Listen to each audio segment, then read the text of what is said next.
નમસ્કાર, TV30ના ડિજિટલ પ્લેટફોર્મમાં આપનું સ્વાગત છે. આપ જોઈ રહ્યા છો ટોપ ન્યૂઝ.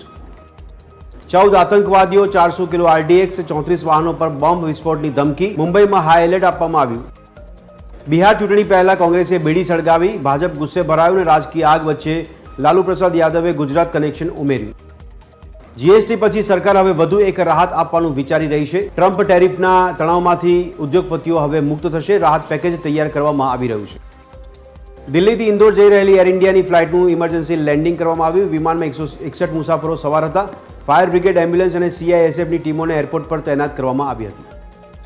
પંજાબમાં અરાજકતા, દિલ્હીમાં પૂરનો ભય વધ્યો છે. આજે યુપી, બિહાર સહિતના રાજ્યોમાં મુશળધાર વરસાદની આગાહી. સેના અને લોકોની મદદથી સસરલામાં કામચલાઉ પાળાનું કામ ચાલુ કરાયું.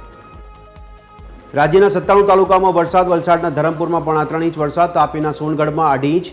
ગીર સોમનાથના સૂત્રાપાડા, તાપીના ઉચ્છલ અને સુરતના પલસાણામાં 2 ઇંચ વરસાદ. દક્ષિણ ગુજરાતમાં ભારે વરસાદથી તાપી નદીનું રૌદ્ર સ્વરૂપ દેખાયું. ઉકાઈ ડેમના 12 દરવાજા ખુલી. તાપી નદીમાં પાણી છોડાતા નદી કાંઠાના વિસ્તારોને એલર્ટ. ભારે વરસાદની સ્થિતિને પગલે NDRF ટીમ સ્ટેન્ડ બાય કરવામાં આવી. કડાણા અને પાનમ ડેમમાંથી પાણી છોડાતા મહીસાગર નદી ગાંડીતુર બની. ખેડૂતોના ખેતરોમાં ઘૂસ્યા પાણી. હજારો વીઘા જમીનમાં ઊભા પાકને થયું નુકસાન.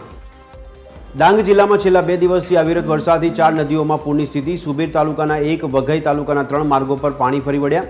જિલ્લા પંચાયત હસ્તકના 4 માર્ગો કરાયા બંધ. આણંદની અમૂલ ડેરીના નિયામક મંડળમાં 2 ઉમેદવારના નામ દાખલ કરવા હાઈકોર્ટનો આદેશ. રિજેક્ટ થયેલા વિજયસિંહ મહિડા અને શારદા પટેલના ફોર્મ માન્ય રાખવા કર્યો આદેશ.